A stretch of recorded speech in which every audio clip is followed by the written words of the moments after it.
pembelajaran. Oke, selanjutnya, bagaimana suasana hati kalian hari ini? Oke. Next, nah, materi pertemuan kemarin tentang apa? Deskripsi. Oke. Nah, kalau hari ini pertanyaan ini berkaitan dengan materi hari ini. Pernahkah kalian berbeda pendapat dengan teman saat memilih ketua kelas? Pernah. Menentukan permainan? Pernah. Atau membagi kelompok? Nah, oke, kira-kira materi hari ini tentang apa kalau pertanyaannya seperti ini? Tentang menyampaikan pendapat pro dan kontra. Oke, jadi apa yang dimaksud pendapat pro dan kontra? Belum tahu kan? Nah, hari ini kita akan belajar menyampaikan pendapat. Kemampuan ini penting karena dalam kehidupan sehari-hari kita sering diminta menyampaikan pikiran, setuju atau tidak setuju terhadap sesuatu hal. Ya. Oke. Kalau kalian tidak setuju dengan pendapat teman, bagaimana cara menyampaikannya agar tetap sopan? Gimana? Kamu gak setuju nih sama pendapat temanmu, gimana menyampaikannya agar tetap sopan? Iya, dengan bahasa yang baik, dengan bahasa yang sopan, tidak perlu berdebat. Oke. Selanjutnya, tujuan pembelajaran hari ini yang pertama, kalian diharapkan bisa menjelaskan pengertian pendapat. Ada pendapat pro dan pendapat kontra. Lalu yang kedua, kalian juga diharapkan bisa mengidentifikasi alasan yang mendukung suatu pendapat. Yang ketiga, menyampaikan pendapat secara lisan dengan bahasa yang santun.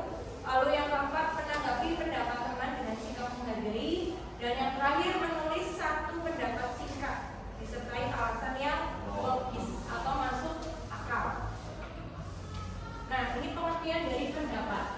Pendapat adalah gagasan atau pikiran atau pandangan seseorang terhadap suatu hal. Ya, pendapat dapat disampaikan secara lisan maupun tulisan. Contohnya, menurut saya, siswa perlu menjaga kebersihan kelas. Karena apa? Kelas yang bersih membuat belajar lebih nyaman. Jadi harus ada alasannya ya. Silakan boleh berpendapat disertai alasan yang logis atau jelas. Ini pengertian pendapat. Lalu yang kedua adalah pendapat pro. Kira-kira kalau pro itu apa? Pro. Kan ada pro sama kontra. Nah, ini pendapat pro. Pro itu yang setuju atau mendukung suatu pernyataan, gagasan atau kebijakan. Contohnya, siswa sebaiknya membawa bekal dari rumah. Kamu pro nih, setuju. Berpendapatnya gimana? Saya setuju. Siswa membawa bekal dari rumah karena makanannya dari rumah biasanya lebih sehat dan lebih hemat. Pro berarti setuju ya. Ini contohnya. Selanjutnya ada pendapat kontra. Kontra itu yang tidak setuju. Oke, adalah pendapat yang tidak setuju atau menolak suatu pernyataan, gagasan atau kebijakan. Contohnya, siswa sebaiknya membawa bekal dari rumah. Dia nggak setuju. Makanya dia berpendapat saya kurang setuju jika semua siswa wajib membawa bekal dari rumah karena tidak semua orang tua sempat menyiapkan. Ini kan nggak setuju, tapi bahasanya dan alasannya logis ya, masuk akal ya. Oke, ini bagus pendapat kontranya, dijelaskan dengan jawaban yang logis. Oke, nah, ciri-ciri pendapat yang baik. Yang pertama, disampaikan dengan jelas. Yang kedua, menggunakan bahasa yang santun atau sopan. Yang ketiga, disertai alasan yang logis. Lalu yang keempat, tidak menghina pendapat orang lain. Yang kelima, sesuai dengan topik pembicaraan. Ini ciri-ciri dari pendapat yang baik. Berarti kalau di luar ini mungkin kurang baik ya. Oke, selanjutnya kalimat-kalimat untuk menyampaikan pendapat.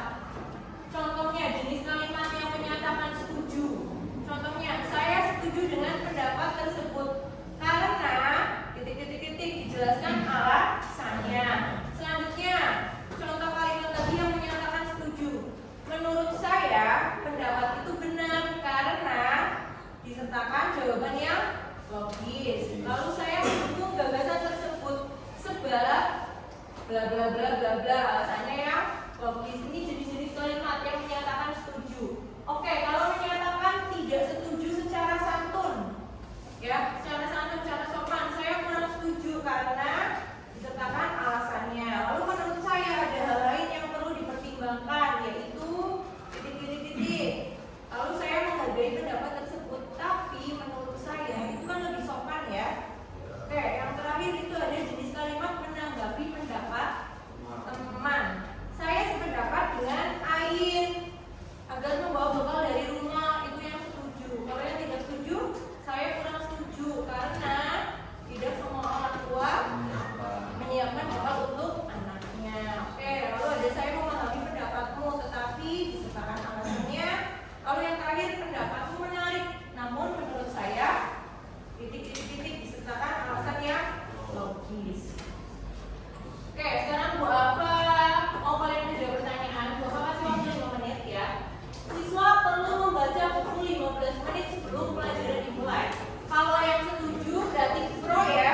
Kalau yang tidak setuju kontra. Nanti disertakan alasannya. Kalau misalnya kamu setuju disertakan alasannya, kamu tidak setuju juga disertakan alasannya. Dia ada 5. Yang kedua, kantin sekolah sebaiknya hanya menjual makanan sehat. Yang ketiga, kamu setuju nggak tugas rumah sebaiknya tidak terlalu banyak. Tugas rumah ini berarti apa? PR. Ya, lalu yang keempat, setiap kelas perlu memiliki jadwal tiket kebersihan. Setuju nggak? Yang terakhir, siswa boleh memilih tempat duduk sendiri. Setuju atau tidak? Oke, Bapak kasih waktu 5 menit ya.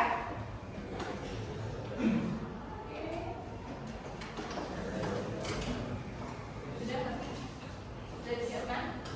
Oke, mulai dulu Hafi. Oke, yang pertama, siswa perlu membaca buku 15 menit sebelum pelajaran dimulai. Ada yang mau menjawab? Oke, Hafi pro atau kontra? Pro berarti setuju. Oke, apa Hafi? Saya setuju siswa membaca buku 15 menit sebelum pelajaran dimulai karena kegiatan membaca dapat menambah pengetahuan, melatih konsentrasi, dan membiasakan siswa untuk membaca. Oke, boleh tepuk tangan untuk Hafi.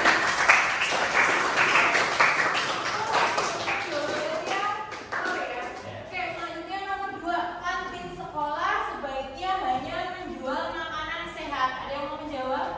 Oke, Dwi, lebih pro atau kontra? Pro. Oke, kenapa Dwi? Saya setuju kantin sekolah hanya menjual makanan sehat karena pilihan makanan menjadi kekuatan dan mungkin ada siswa yang kurang menyukai makanan tertentu. Oke, boleh tepuk tangan juga. Nomor 3 ini banyak yang pro atau kontra. Tugas rumah sebaiknya tidak terlalu banyak. Oke, Saya setuju tugas rumah tidak terlalu banyak karena siswa juga membutuhkan waktu untuk beristirahat, membantu orang tua, dan belajar mata pelajaran lain. oke, boleh tepuk tangan. Sejauh ini belum ada yang kontra, ini pro semua. Lalu yang nomor 4, setiap kelas perlu memiliki jadwal tingkat kebersihan. Oke, Tio lebih ke pro atau kontra? Kontra. Oh, kontra, berarti tidak setuju? Iya. Oke, kenapa Tio? Saya kurang setuju jika piket hanya dilakukan oleh siswa karena menjaga kebersihan kelas sebaiknya menjadi tanggung jawab bersama, bukan hanya siswa yang mendapat jadwal piket. Oke, boleh tepuk tangan untuk Tio. Yang terakhir, siswa boleh memilih tempat duduk sendiri. Oke, Lintang pro atau kontra? Pro. Oke, berarti setuju. Kenapa Lintang? Karena siswa dapat merasa lebih nyaman saat belajar dan dibentuk bersama teman yang membantu mereka memahami pelajaran. Oke, boleh tepuk tangan.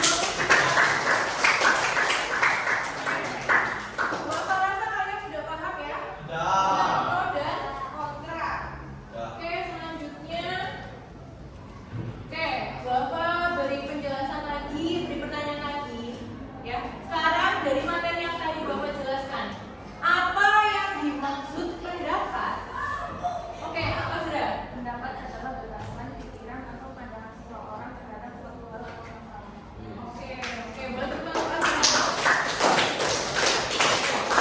Dari materi yang Bapak jelaskan tadi, ini materi yang tadi nih, Bapak tanyakan kembali, Bapak mau mengukur kemampuan kamu, masih ingat atau tidak? tidak. Selanjutnya yang kedua, apa perbedaan pendapat pro dan kontra? Oke, Yin, apa perbedaannya, Yin? Pendapat pro adalah pendapat yang menyatakan setuju atau mendukung suatu pernyataan.